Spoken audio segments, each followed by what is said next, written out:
The soft glow of my phone illuminated my face in the darkness of my cramped studio apartment. Outside, rain pattered against the window, creating that hollow, lonely sound I'd grown accustomed to during late nights. My fingers hovered over the screen as I fought against the exhaustion pulling at my eyelids. 3 jobs, a 4-year-old daughter, and not enough hours in the day had become my reality. Jake, I know it's late, but Lily's fever is back. 102.3. The pharmacy closed early. Do you still have those children's Tylenol from last time? I can't afford another ER visit this month. I hit send, then set my phone down, pressing my palms against my tired eyes. I glanced over at Lily, her chestnut curls spread across her pillow, cheeks flushed with fever. The weight of single motherhood had never felt heavier. Jake, my ex, Lily's father, had been increasingly unreliable, but he occasionally remembered we existed, especially when it suited him. Tonight, I was desperate enough to reach out, something I hated doing. My phone buzzed, and I snatched it up, surprised at the quick response. I think you have the wrong number. I squinted at the screen, checking the contact information. In my exhaustion, I'd mistyped the last digit. Heat rushed to my face despite being alone. Great. Just great. I'm so sorry, I typed back quickly. You're right. Wrong number. I was about to set my phone down when it buzzed again. Is your child sick? The simple question caught me off guard. People didn't do this, show interest in strangers' problems, especially not at 11:37 p.m. on a Tuesday. Yes, but it's not your concern. Sorry to bother you. Another quick response. There's an all-night pharmacy on Westlake and 5th. They'll have what you need. I stared at the message, my brow furrowing. The pharmacy he mentioned was in the expensive part of town, at least 30 minutes away by bus. Assuming any were still running this late. Thanks, but that's across town. I don't have a car tonight. I hesitated before adding, we'll manage. 3 dots appeared, disappeared, then appeared again. What's your address? The question sent a chill down my spine. What kind of person asks a stranger for their address in the middle of the night? I set the phone down without responding, suddenly aware of how quiet my apartment was, how thin the walls, how flimsy the lock on my door. 10 minutes passed while I sat beside Lily, gently placing a damp cloth on her forehead. She whimpered in her sleep, breaking my heart. My phone remained silent, and I started to relax, convincing myself the strange exchange was over. Then came a sharp knock at my door. My heart leaped to my throat. I froze, hoping I'd imagined it, but the knock came again, more insistent this time. I crept to the peephole, my pulse thundering in my ears. A man stood outside, tall, broad-shouldered, dressed in what appeared to be an expensive dark suit, despite the late hour. Behind him, I could make out another man, larger, standing at attention near the stairwell. The first man held a small white paper bag in his hand. I can hear you breathing through the door, he said, his voice surprisingly soft yet commanding. I've brought medication for your daughter. I swallowed hard. How did you find my address? I never told you. A pause. I have resources. Open the door or don't, but your daughter needs this, doesn't she? His tone wasn't threatening, but there was something about the certainty in his voice that made my skin prickle. I glanced back at Lily, her small chest rising and falling unevenly in her fevered sleep. Making a decision I wasn't sure was wise, I unlatched the chain, keeping the door open just enough to see him properly. Up close, he was younger than I'd expected, maybe early 30s, with sharp features that might have been sculpted from marble. Dark hair, immaculately styled despite the rain outside. His eyes, a piercing gray blue, assessed me with unsettling intensity. How did you find me? I repeated, trying to keep my voice steady. He extended the bag through the gap in the door. Your area code narrowed it down. The rest was simple. Nothing about this felt simple. Who are you? Someone who doesn't like to see children suffer. His mouth curved into a smile that didn't quite reach his eyes. Take it. There's Tylenol, electrolyte solution, and fever patches. I hesitated before accepting the bag, our fingers brushing briefly. His were unexpectedly warm. Thank you, I said cautiously. But this doesn't explain how you found my exact apartment. He tilted his head slightly. The pharmacy delivered it to me. I brought it to you. It was a lie. A smooth, practiced one, but a lie nonetheless. No pharmacy delivery person would have given my address to a stranger, and certainly not at this hour. Behind him, the second man shifted, and I caught a glimpse of what looked like a holster under his jacket. My breath caught. "You should give her the medication now," the man at my door said, his gaze drifting past me toward the interior of my apartment. "Her fever won't wait for your suspicions to settle." I clutched the bag tighter. "Right. Thank you again." As I began to close the door, his hand shot out, catching it effortlessly. His fingers, adorned with a single platinum ring, contrasted against the cheap peeling paint. "What's your name?" he asked. Something told me lying would be pointless.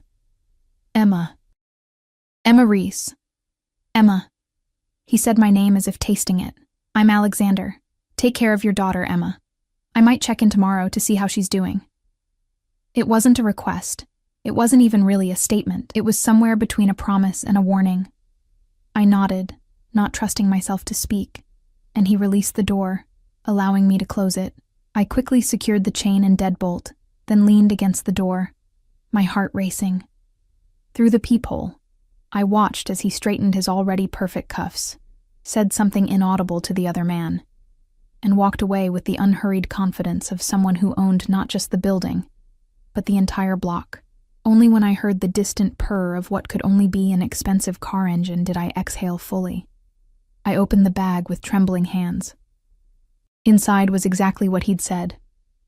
Children's Tylenol, Pedialyte, and fever patches from an upscale pharmacy I'd never entered because everything there cost 3 times what I could afford. There was also a business card. Black, with only a phone number embossed in silver. No name, no company. I administered the medicine to Lily, who swallowed it drowsily before drifting back to sleep. Within the hour, her fever began to break, her breathing becoming more regular. Relief washed over me, but it was tangled with unease. How powerful must someone be to track down a stranger's address from a wrong number? And why would such a person bother with a single mother and her sick child in a rundown apartment building? Morning came, and with it, clarity. Last night had been a fever dream of my own, the result of exhaustion and maternal worry. No one had actually tracked me down from a text message. That wasn't possible, was it? The medicine, the business card. I must have gone out and purchased them myself, then forgotten in my sleep-deprived state. But the black card with the silver number sat on my nightstand. Very real. Very present. Lily was better, playing quietly with her worn stuffed rabbit while I made breakfast, just toast and jam, but it was something. My phone buzzed. How is she? I stared at the unfamiliar number, the same one I'd accidentally texted last night. This was real then. Before I could respond, another message appeared. "I'm outside. I brought breakfast." My head snapped up, eyes darting to the window. From my 5th-floor apartment, I could just see the street below, where a sleek black Bentley idled, looking as out of place in my neighborhood as a swan in a mud puddle. My phone buzzed again. "Don't make me come up, Emma. It's better if your neighbors don't see me at your door in daylight." The implication sent a shiver through me. Who was this man that his presence would be dangerous for me? And yet, he'd helped me, hadn't he? "Mommy, I'm hungry," Lily said, tugging at my worn robe. Her fever was gone, her eyes bright again. The medicine had worked. I made a decision then, one that would alter the course of my life in ways I couldn't begin to imagine. I took Lily's hand. "We're going downstairs for breakfast, sweetie. Someone brought us food." The elevator was broken, as it had been for months, so we took the stairs. Each step down felt like moving closer to something I shouldn't touch, couldn't understand, but was powerless to resist. Like approaching the event horizon of a black hole, where the normal rules of existence began to warp and stretch. Outside, the morning was crisp and bright, a stark contrast to last night's rain. The black Bentley gleamed in the sunlight. As we approached, the rear door opened. Alexander stepped out, looking even more imposing in daylight. His suit today was navy, clearly tailored to fit his broad shoulders and lean frame perfectly. The watch on his wrist probably cost more than 6 months of my rent. "Good morning, Emma." His eyes, those unsettling gray-blue pools, moved to Lily, who partially hid behind my leg. His expression softened marginally. "And you must be Lily." I tightened my grip on Lily's hand. "How do you know her name?" "You mentioned it in your text." His answer was smooth, immediate. "The fever's gone, I see." I nodded, suddenly aware of my appearance. Unwashed hair piled into a messy bun, faded pajama pants visible beneath my threadbare coat, dark circles under my eyes. Alexander, by contrast, looked like he'd stepped out of a luxury magazine. "Thank you for the medicine," I said, trying to maintain some dignity. "You didn't have to do that. I wanted to." He opened the car door wider. "Breakfast?" Through the open door, I could see a spread of pastries, fruit, and what smelled like premium coffee on a fold-out table inside the spacious vehicle. Lily's eyes widened. "Mommy, look. Croissants." Her excitement was palpable. Croissants were a luxury we never indulged in. "We can't," I began, but Alexander cut me off. "Actually, you can. It's just breakfast, Emma." But something told me it wasn't just breakfast. Nothing with this man would ever be just anything.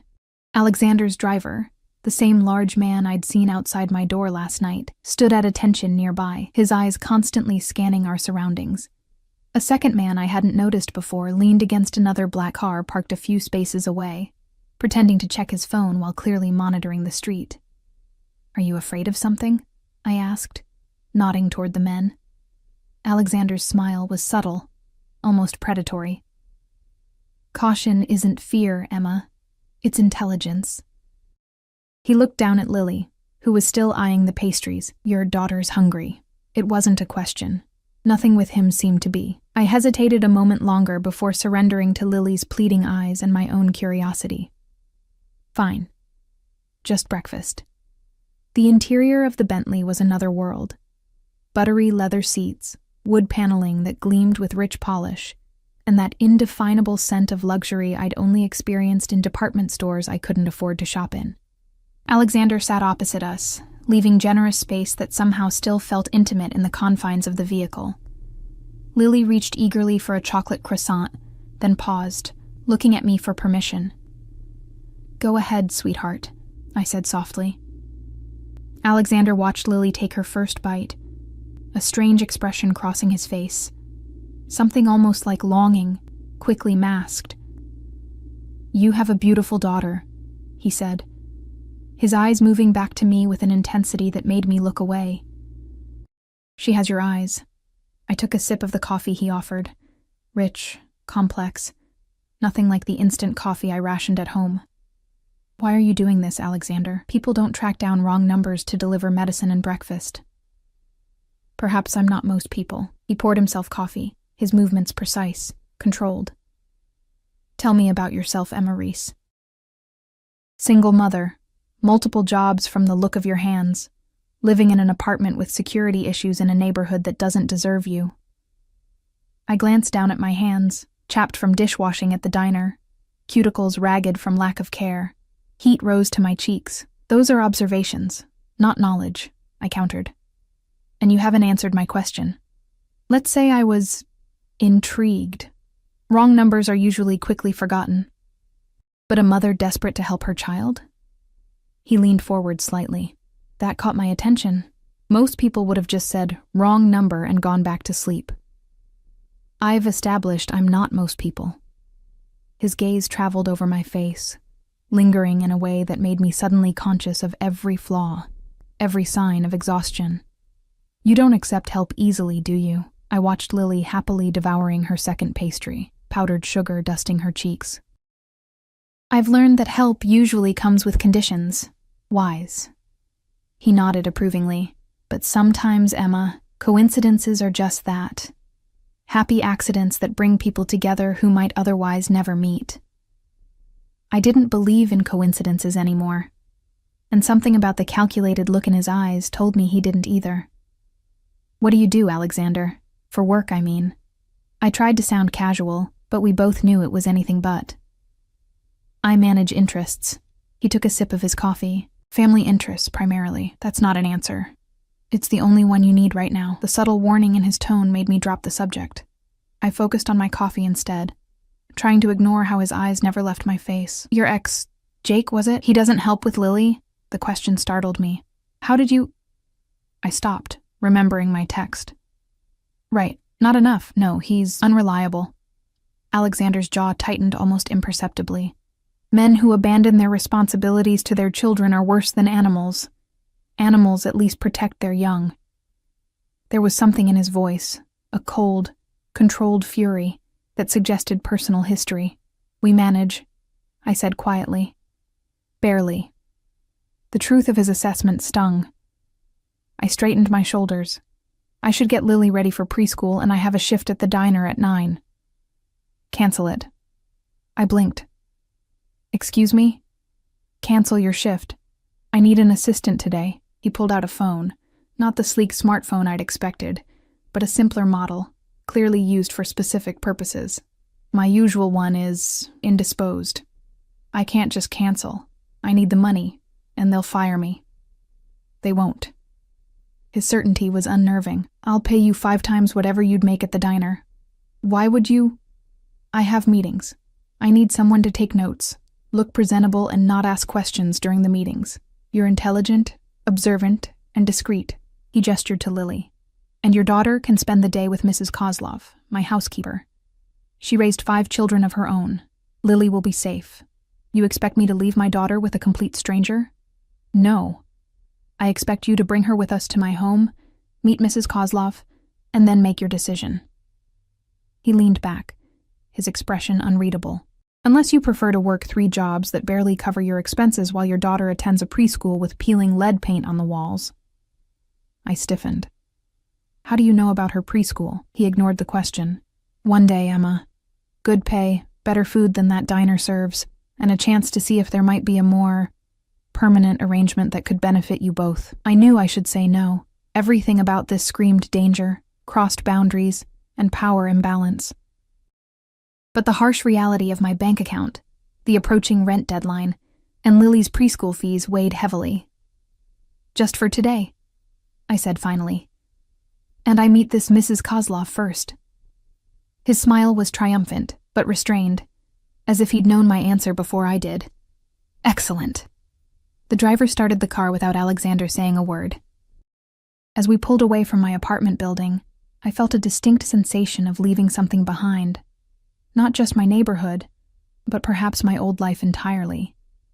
Alexander's home wasn't what I expected. I'd imagined a sleek downtown penthouse, all glass and steel. Instead, we drove 30 minutes outside the city to a gated estate, nestled among old-growth trees. The house itself was stately, but not ostentatious. A modern interpretation of a traditional manor, with clean lines and large windows. Security was evident everywhere.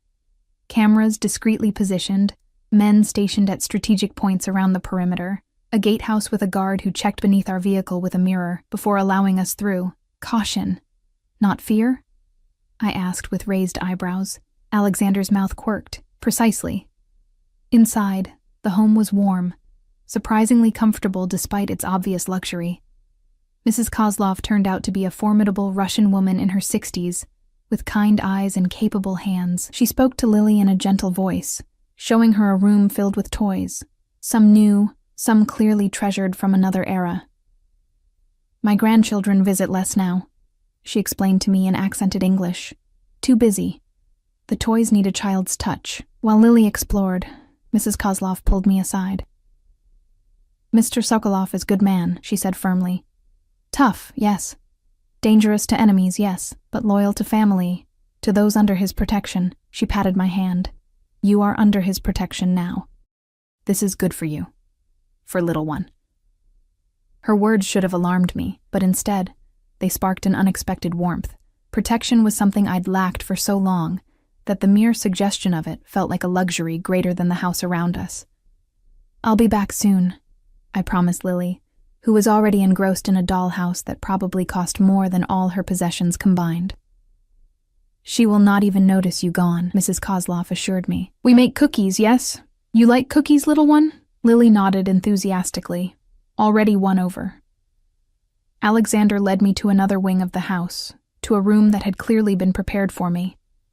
A sleek charcoal dress in exactly my size hung on a display, alongside accessories and shoes that somehow matched my style while being infinitely more expensive than anything I'd ever owned. "How did you know my size?" I asked, fingering the fine fabric. "I noticed details," he said simply. "Change quickly.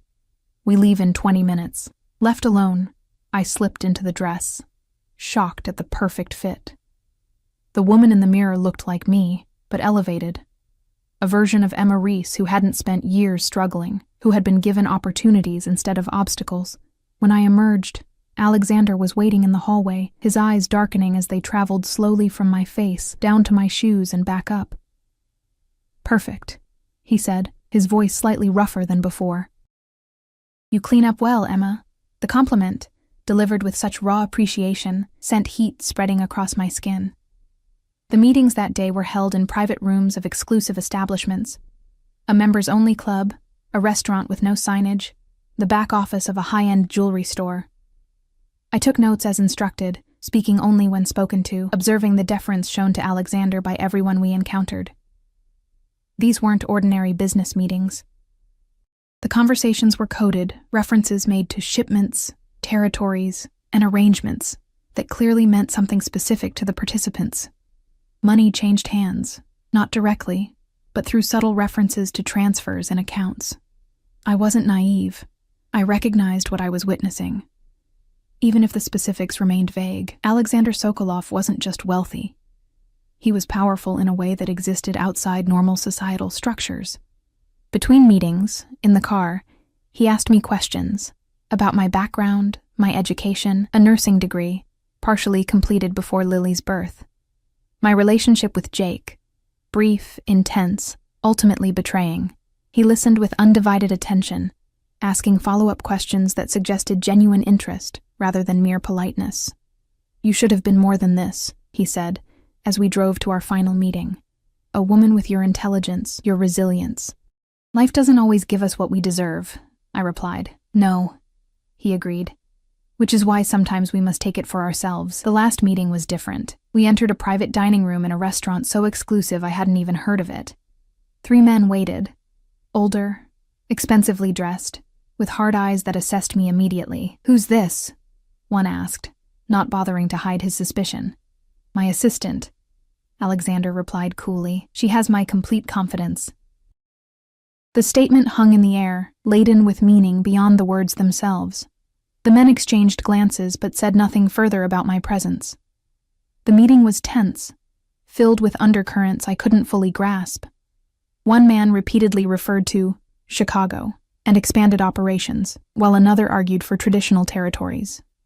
Alexander mainly listened, occasionally asking a pointed question that redirected the conversation. I noticed his hands, those elegant, strong hands with the single platinum ring, remained flat on the table throughout, never fidgeting, never revealing tension. Only the subtle tightening around his eyes betrayed his displeasure at certain points. When we left, Alexander was quiet, a controlled stillness about him that felt more dangerous than any obvious anger. "Did I do something wrong?" I asked, as we slid into the Bentley. "No." His answer was clipped. "You were perfect." We rode in silence back to his home. It was early evening now, the day having passed in a blur of luxury, power plays, and unspoken tensions. I found Lily in the kitchen with Mrs. Kozlov, helping to knead dough for what appeared to be dinner rolls. She looked happier than I'd seen her in months. "Mommy, we made cookies and bread and Mrs. K says I'm a natural baker." Her face was smudged with flour, her eyes bright with excitement. "She has good hands," Mrs. Kozlov confirmed, gentle but strong. Alexander watched this exchange from the doorway, that same strange expression crossing his face, longing, perhaps, or nostalgia. When he caught me observing him, his features smoothed back into their usual controlled mask. "You'll stay for dinner," he said. Not a question. The meal was surprisingly homey, Mrs. Kozlov's excellent cooking served in a comfortable dining room rather than the formal one I'd glimpsed earlier. Lily chattered happily, Alexander listening with unexpected patience, asking her questions about her day, her favorite stories, her stuffed rabbit, named Mr. Flopsy. As promised, he paid me, an envelope containing far more cash than 5 times my diner shift would have earned. I can't accept this much, I protested. You can. You will. His tone brooked no argument. I have another proposition for you, Emma. And there it was, the condition I'd been waiting for, the price for his help. Block 3.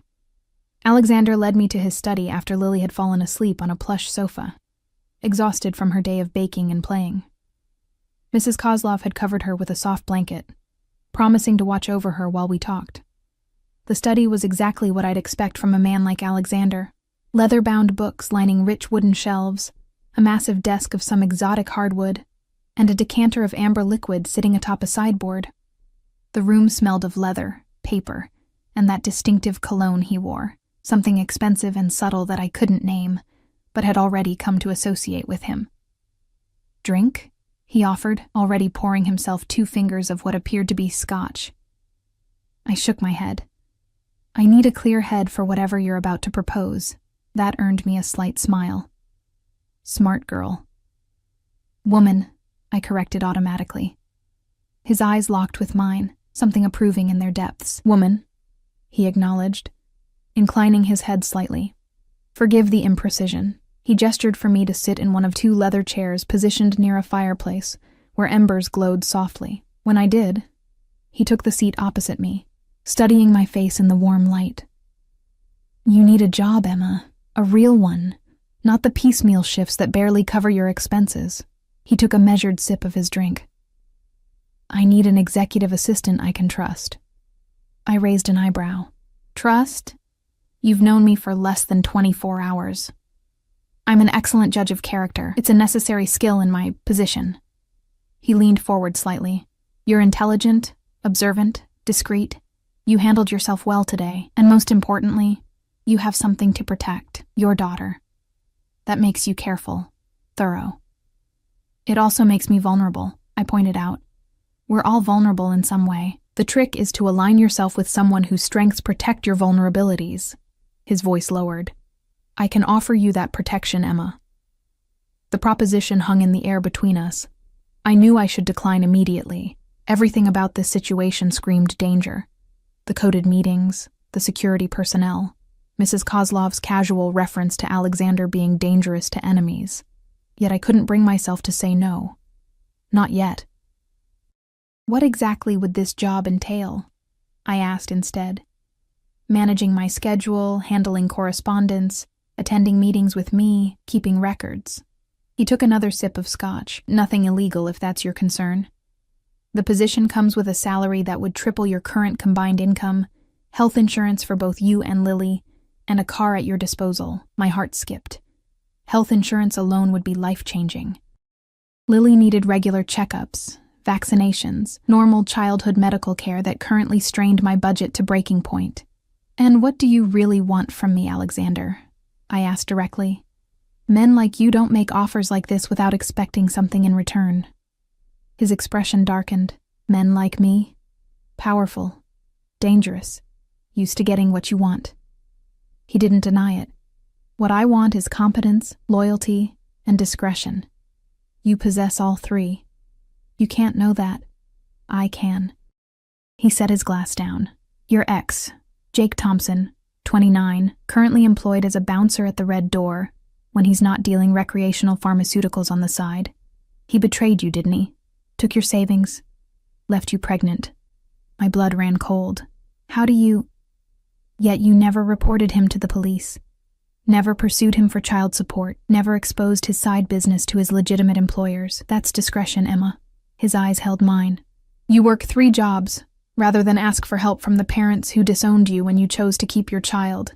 That's loyalty to what matters to you.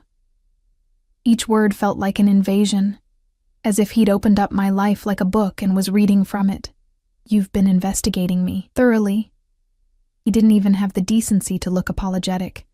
I needed to know who I was dealing with. And I don't get the same courtesy? Anger flared, hot and sudden. You know everything about me, while I know nothing concrete about you. You know I'm dangerous, he said simply. You know I'm powerful. You know I can help you or harm you. What else matters?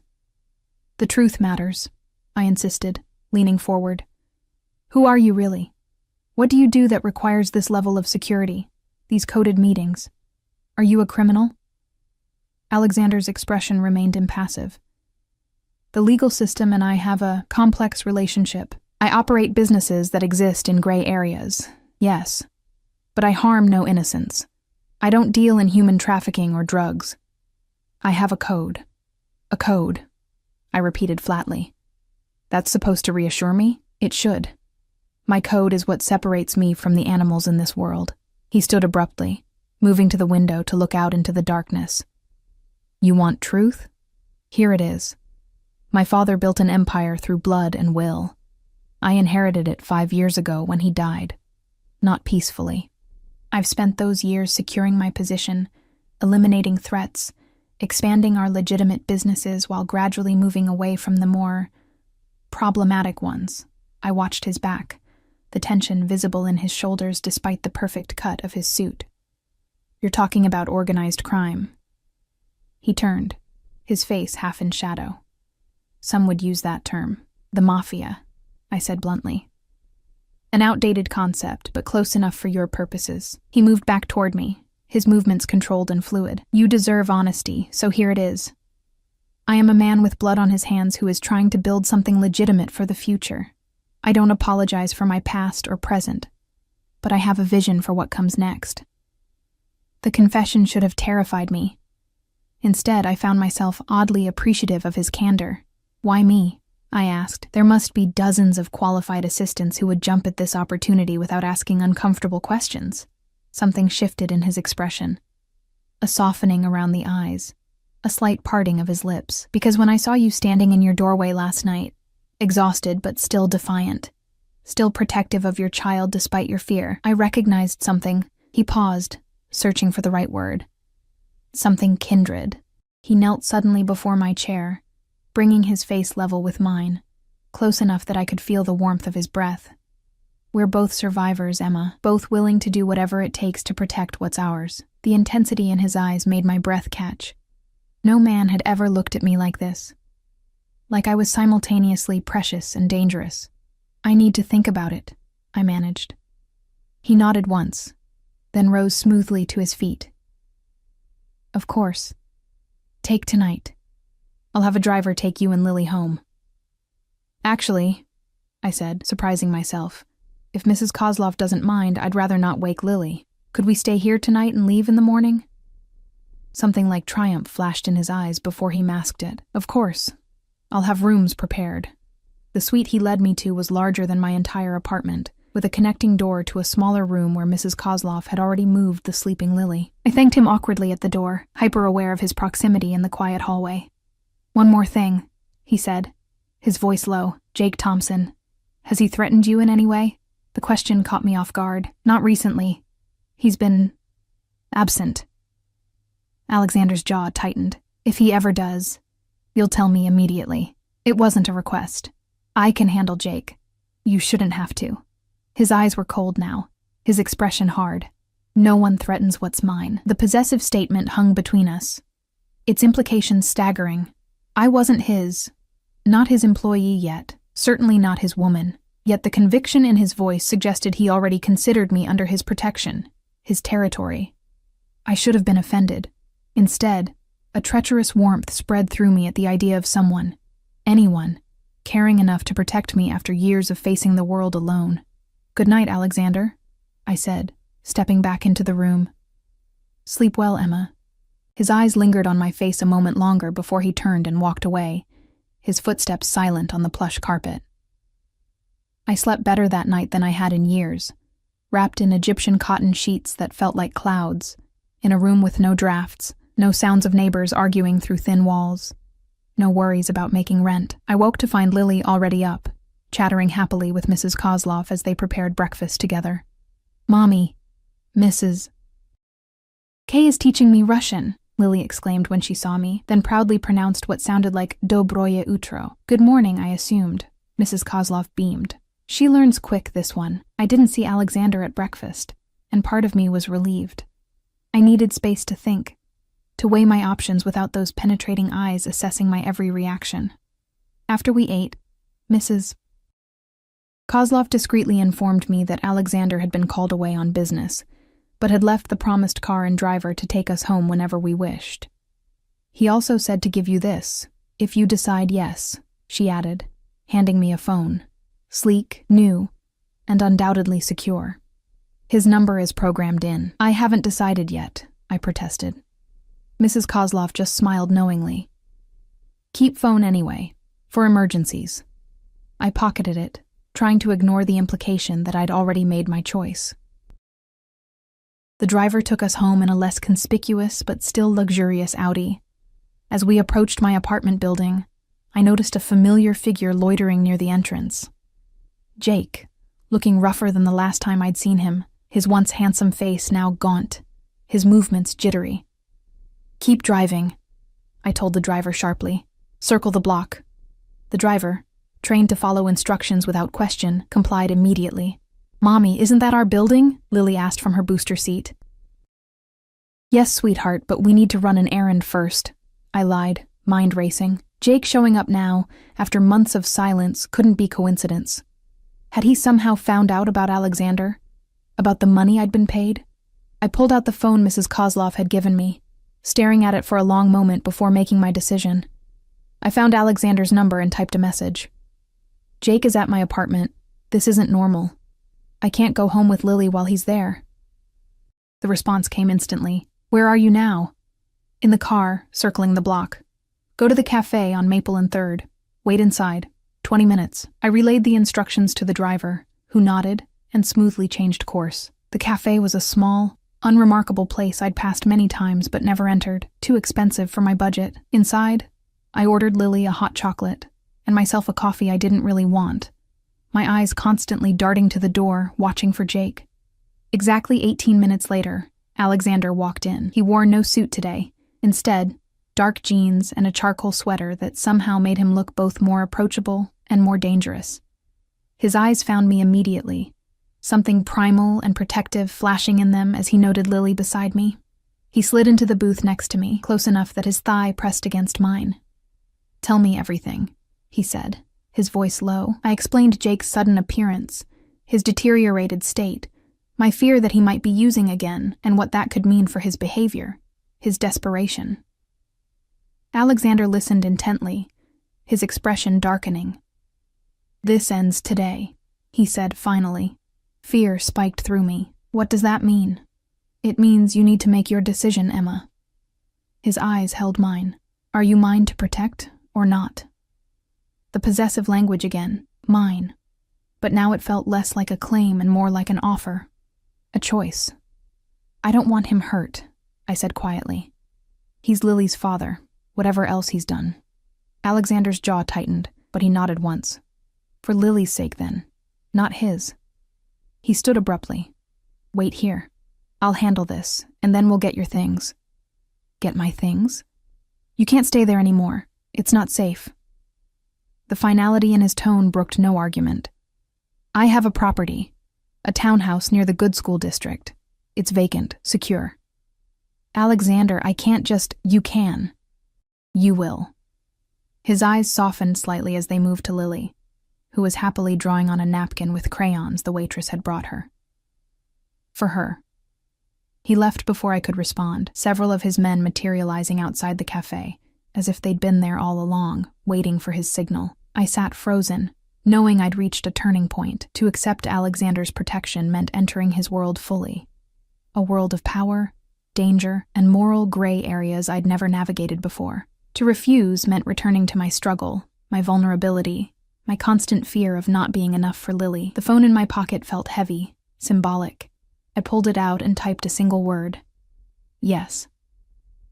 3 weeks passed in a whirlwind. The townhouse Alexander provided was beautiful. 3 bedrooms, a small garden, secure parking, and an alarm system that would have intimidated a professional thief. More importantly, it was within walking distance of a prestigious preschool where Lily now attended, her tuition mysteriously covered by scholarship, according to the director who welcomed us warmly, as if we'd always belonged there. My new role as Alexander's executive assistant was both simpler and more complex than I'd anticipated. The work itself, managing his legitimate business calendar, arranging travel, drafting correspondence, was straightforward enough. I'd always been organized, detail-oriented. What complicated matters was Alexander himself. He maintained a careful professional distance during working hours, treating me with impeccable respect. But his eyes told a different story. Following me when he thought I wasn't looking, darkening when I leaned over his desk to show him something on my tablet, lingering on my lips when I spoke during meetings. The tension between us was a living thing, growing stronger with each passing day. Neither of us acknowledged it directly, but we both felt it. The gravitational pull that made me hyper-aware of his presence, that drew me toward him despite my better judgment. Jake had disappeared after whatever conversation he'd had with Alexander that day at the cafe. All Alexander would tell me was, he understood the situation and accepted financial assistance to seek treatment in another state. I didn't press for details. Part of me didn't want to know exactly what understanding the situation had entailed. I was at my desk outside Alexander's office, finalizing arrangements for an upcoming trip to Chicago, when his private line rang, the one only a select few people had the number to. "Mr. Sokolov's office?" I answered professionally. "Who is this?" The female voice was sharp, suspicious, with the same faint accent that occasionally colored Alexander's speech when he was tired or angry. "Emma Reese, Mr. Sokolov's executive assistant. How may I help you?" A pause. "Tell Alexander his mother is arriving tomorrow. 6 o'clock. Dinner at 8. Before I could respond, the line went dead. I sat frozen for a moment, processing this new information. In 3 weeks, Alexander had never once mentioned his family, beyond the vague reference to his father's death. I'd begun to think he had none. I knocked softly on his office door, entering when he called out. Alexander was standing at the window, phone to his ear, speaking rapid fire in what I assumed was Russian. He turned when I entered, his brow furrowing at whatever he saw in my expression. He ended his call abruptly. "What's happened?" he asked. "Your mother just called. She's arriving tomorrow at 6 and expects dinner at 8. I watched his face carefully, noting how it momentarily hardened before he controlled his reaction. "I see." He ran a hand through his dark hair, the only sign of agitation he ever permitted himself. "Make reservations at Eloise. Private room. She sounded like she expected dinner here," I ventured. "At your home." His jaw tightened.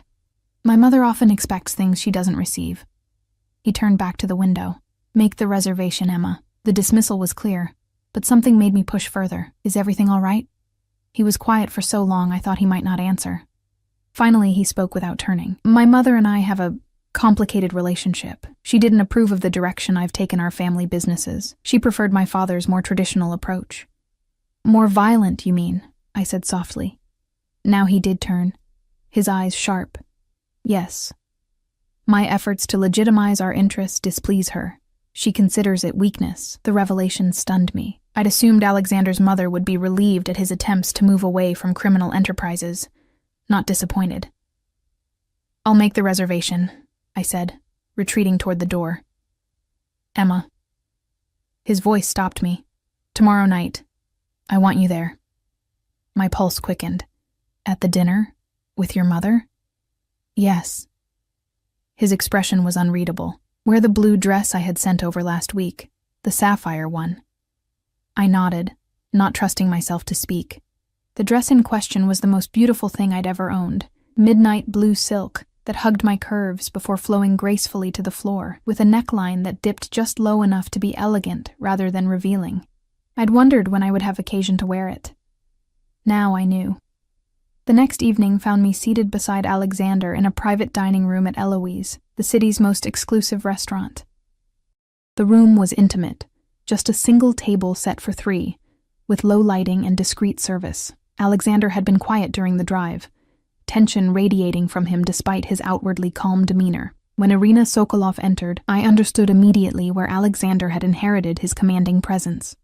Though she must have been in her 60s, she moved with the fluid grace of a much younger woman, her silver-streaked black hair swept into a perfect chignon, her slim figure adorned in what was undoubtedly a couture suit. Her eyes, the same striking gray-blue as her son's, assessed me instantly, missing nothing.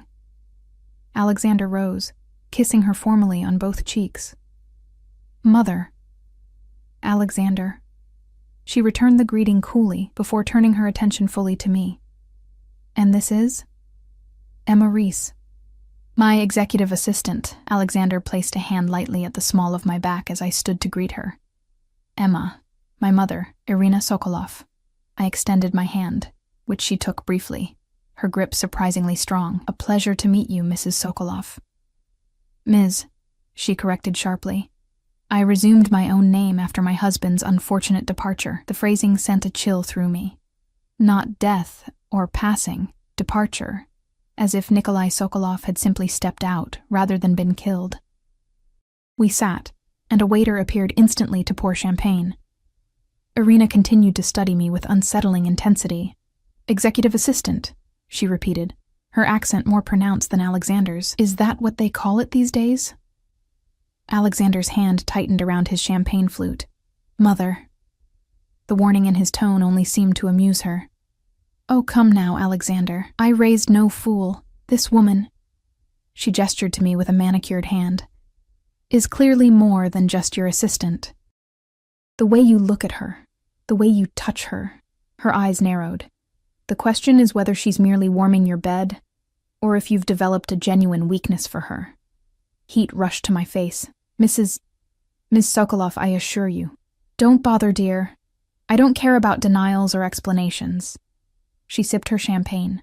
"I care only about whether you're a liability to my son and our family interests. That's enough." Alexander's voice was dangerously soft. "Emma is under my protection. That should tell you everything you need to know." Irina's eyebrows rose slightly. "Under your protection? That's quite a declaration." Her gaze returned to me. "And what did you do to earn such a privilege, Ms. Reese?" Before I could formulate a response that wouldn't make matters worse, Alexander cut in smoothly. "Mother, I believe you mentioned business to discuss. Perhaps we should attend to that rather than interrogating my staff." Irina smiled thinly. "Of course." She set down her glass. "Chicago is becoming problematic. The Donovan family is expanding into our territory, claiming we've abandoned traditional operations there. They see your legitimate businesses as weakness, just as I warned you they would." Alexander's expression didn't change, but I felt him tense beside me. The Donovans are dinosaurs. They don't understand that the future lies in legitimate enterprise, not street-level operations that draw law enforcement attention. Perhaps. But dinosaurs can still bite, and the Donovans have very sharp teeth. Irina leaned forward. 3 of our distribution centers were hit last week. 2 managers hospitalized. They're testing you, Alexander. I kept my expression neutral, though my mind was racing. Despite my growing awareness of Alexander's world, the blunt discussion of what sounded like gang warfare was jarring. "I'm aware of the situation," Alexander replied coldly. "It's being handled." "By whom? That soft-hearted underboss you installed? Mikhail would never have allowed—" "Mikhail is dead," Alexander interrupted sharply, "along with his outdated methods. I won't revert to my father's tactics simply because the Donovans are stuck in the last century." Irina's eyes flashed. "Your father built an empire with those tactics, and nearly destroyed it with them as well." Alexander's voice remained controlled, but I could hear the anger underneath. We were losing ground to federal investigations, internal betrayals, and rival families who saw his brutality as weakness rather than strength. The tension between mother and son crackled in the air. I sat motionless, feeling like a spectator at a dangerous game whose rules I didn't fully understand. "You have a child, I understand," Irina said suddenly, turning back to me. The abrupt change of subject caught me off guard. "Yes, a daughter, Lily. She's 4. "And her father?" "Not in the picture," I replied stiffly. "How convenient." Irina's smile didn't reach her eyes. "Children are powerful leverage, Ms. Reese. I hope you understand that by entering Alexander's world, you've placed your daughter in a very exposed position." My blood ran cold. Was she threatening Lily?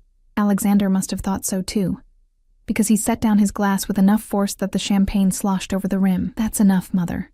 You will never speak of Emma's daughter again. Not as leverage, not as a casual topic of conversation. She is off limits in every possible way. His voice was deadly quiet. Am I absolutely clear? For the first time, I saw a flicker of uncertainty cross Irina's face. Crystal, she replied, lifting her glass again. Though I'm merely pointing out the reality of our world, something you seem increasingly eager to deny. The rest of the dinner passed in a blur of tense conversation, veiled references to family business, and cutting remarks from Irina that Alexander largely ignored. I said little, observing the complex dynamic between mother and son, her pushing for a return to traditional criminal operations, him firmly maintaining his course toward legitimacy. By the time we left the restaurant, my nerves were frayed. Alexander guided me to the car with a hand at my elbow, his touch gentle despite the tension radiating from him. His mother had already departed in her own vehicle, after a coolly formal goodbye. Once we were alone in the back of the Bentley, Alexander let out a long breath, some of the rigidity leaving his shoulders. I apologize for my mother. She was testing you. Testing me? I turned to look at him in the dim light of the car. By threatening my child? She doesn't make threats. That's not her style. He met my gaze directly. She was warning you. In her own way, she was actually being helpful, making sure you understand what it means to be associated with me. I understand plenty, I said tightly. I understand that your family disputes involve hospitalized managers and territorial wars. I understand that your mother thinks I'm your mistress. And I understand that somehow my daughter has become a potential target in a game I never wanted to play. Alexander's face hardened. Lily will never be harmed. I would die before allowing that to happen. The fierce conviction in his voice should have reassured me. Instead, it only underscored the danger surrounding us. That's not good enough, Alexander. I can't risk her safety, no matter how much protection you offer. What are you saying? His voice was dangerously quiet. I'm saying maybe this was a mistake. The job, the townhouse, all of it. I stared out the window at the passing city lights, my chest tight with conflicting emotions.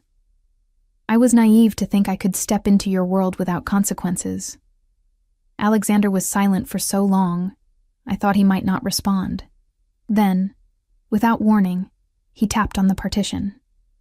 Drive around the park. We need time. The driver nodded, changing course smoothly. Alexander turned to face me fully, his expression intense. Do you know why I approached you that night, Emma? Why I couldn't just ignore a wrong number from a desperate mother? I shook my head, caught off guard by the sudden shift, because I recognized something in your text. The fierce determination to protect your child, regardless of cost to yourself. His eyes held mine. I grew up watching my father destroy everything he claimed to love. He built a criminal empire supposedly to provide for his family, then sacrificed that same family on the altar of his ambition. He reached out, his fingertips lightly brushing my cheek. When I took control after his death, I swore I would be different, that I would protect what matters without destroying it in the process. His voice lowered, and from the moment I saw you standing in that doorway, defiant despite your fear, I knew you mattered. My breath caught. Alexander, let me finish. His hand dropped to take mine, his grip warm and sure. I understand your fear. It's justified. But walking away now won't make you or Lily safer. The moment you entered my life, you became visible to people like my mother, like the Donovans. Leaving won't erase that visibility. The truth of his words sank in, heavy and undeniable. So what do we do? You stay. Not just as my employee, but by my side, where I can protect you both properly. His eyes burned with intensity. Let me make this absolutely clear, Emma. You and Lily are not liabilities to me. You're my strength, my purpose beyond simply dismantling my father's criminal legacy.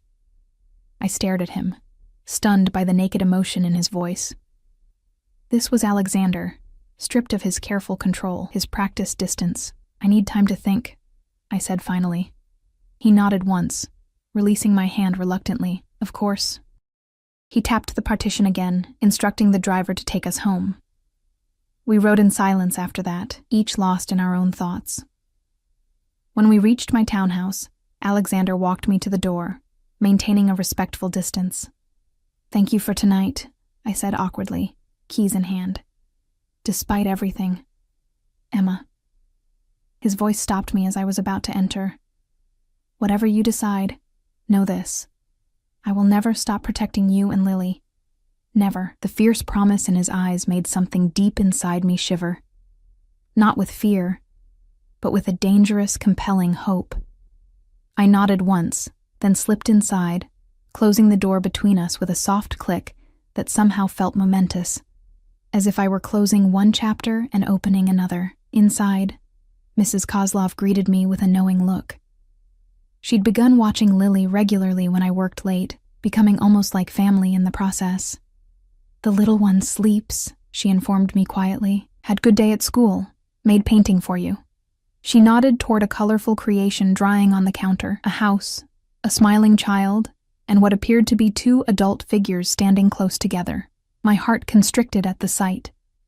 Despite my efforts to maintain boundaries between my work life and home life, Lily had clearly picked up on the growing connection between Alexander and me. He'd visited several times, always bringing small, thoughtful gifts for Lily, never extravagant toys, but books, art supplies, educational games that showed he was paying attention to her development, her interests. "Thank you for staying late," I told Mrs. Kozlov. She waved away my thanks. "Is nothing. The boss, he called earlier. Check everything okay." She gave me an appraising look. Meeting with his mother, not easy, I think. I smiled tiredly. That's an understatement. "Irina Sokolov is complicated woman." Mrs. Kozlov shook her head. "Loves her son, but cannot understand his heart, cannot see he wants something better." "You've known them a long time," I observed, "since Alexander was boy." She nodded, her eyes distant with memory. "I see everything. The father so cold, the mother so ambitious, the boy always watching, learning, planning for something different." She patted my hand. "He find his way now. With you, maybe." Her simple faith left me speechless. After she left, I checked on Lily, sleeping peacefully with Mr. Flopsy clutched to her chest. Watching her innocent face, I knew I stood at a crossroads. Walk away from Alexander, return to our struggle, our vulnerability, but also to a simpler, safer life. Or stay, accept his protection, his growing place in our lives, and the complicated, dangerous world that came with him. Block 5. Morning brought clarity. I woke before dawn, my mind settled after a night of restless contemplation. Lily still slept peacefully, unaware of the momentous decision I'd reached in the quiet hours. I dressed carefully in a simple gray dress, professional but elegant, and called Alexander. "I need to see you," I said when he answered on the first ring. "Before work. I'll be there in 20 minutes, he replied without hesitation. True to his word, exactly 20 minutes later his car pulled up outside. I asked Mrs. Kozlov, who had arrived early at my request, to watch Lily, then stepped outside to meet him.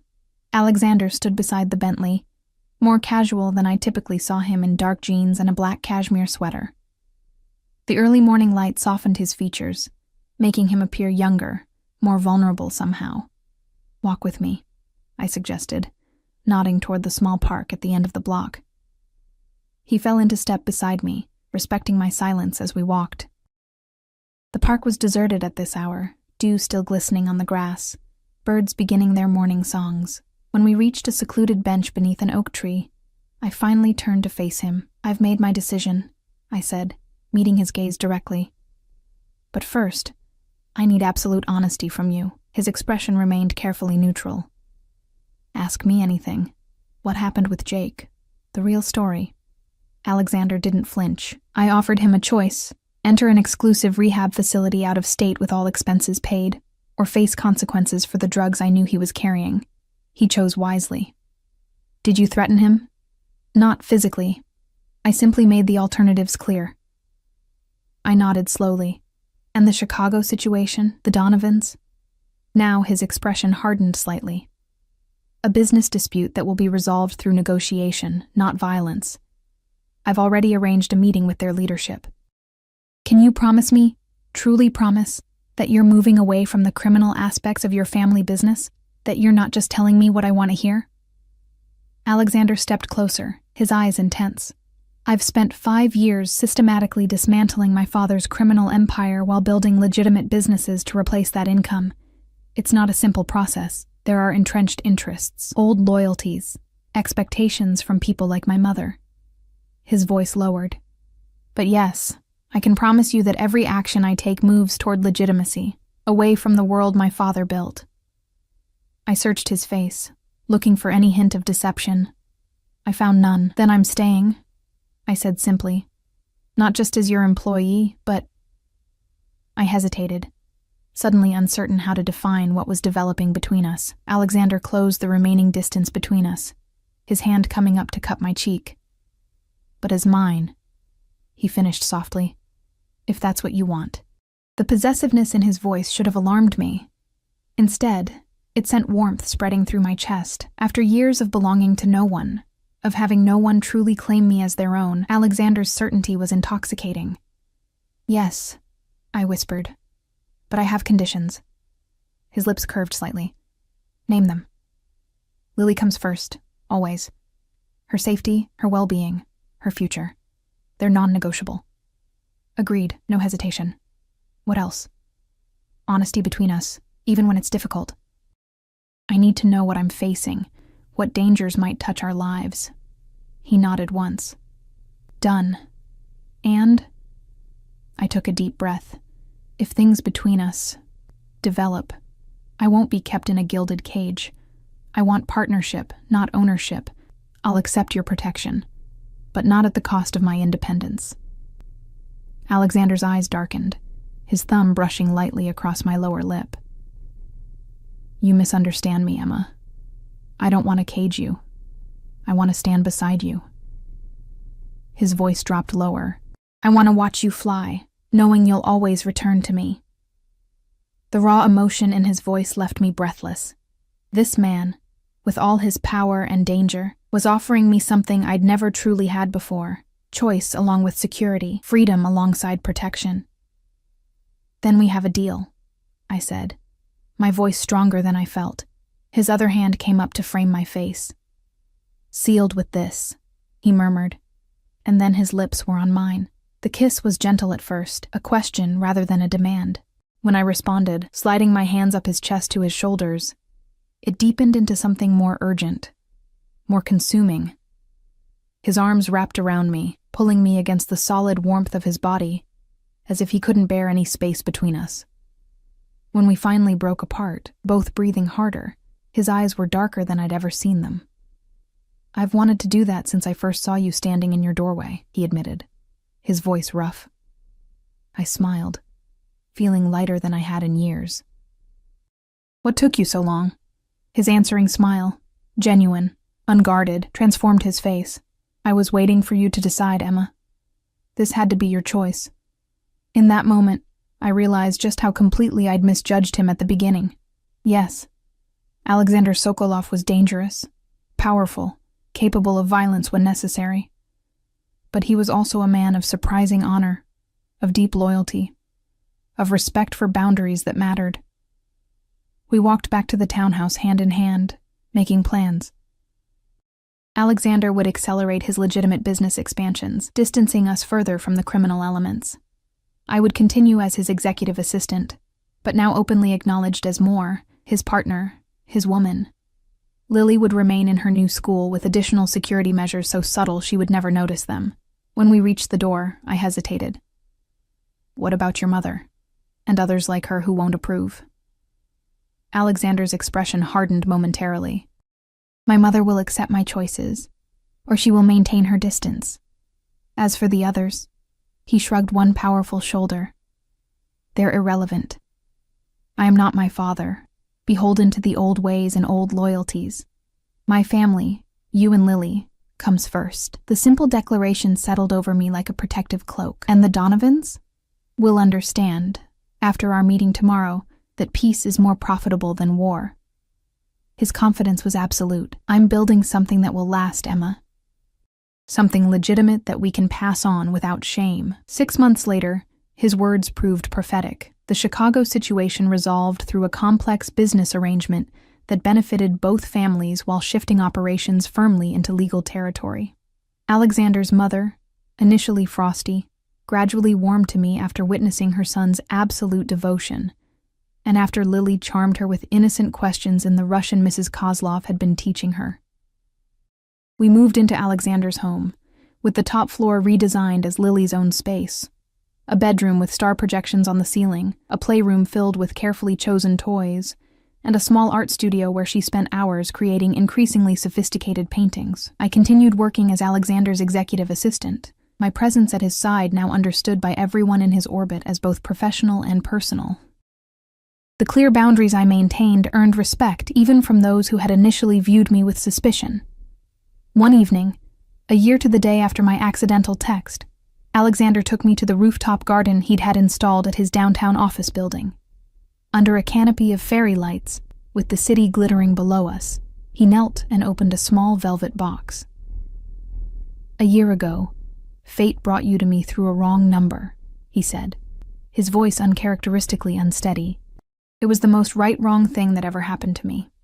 He took my hand. "Emma Reese, will you be my wife? Will you and Lily be my family, officially and forever?" The diamond caught the light, not ostentatiously large, but perfect in clarity and cut, just like the man offering it. "Yes," I said without hesitation. Later that night, lying in his arms, I marveled at the journey that had brought us here. "Do you ever think about how different our lives would be if I hadn't mistyped Jake's number that night?" I asked. Alexander's arms tightened around me.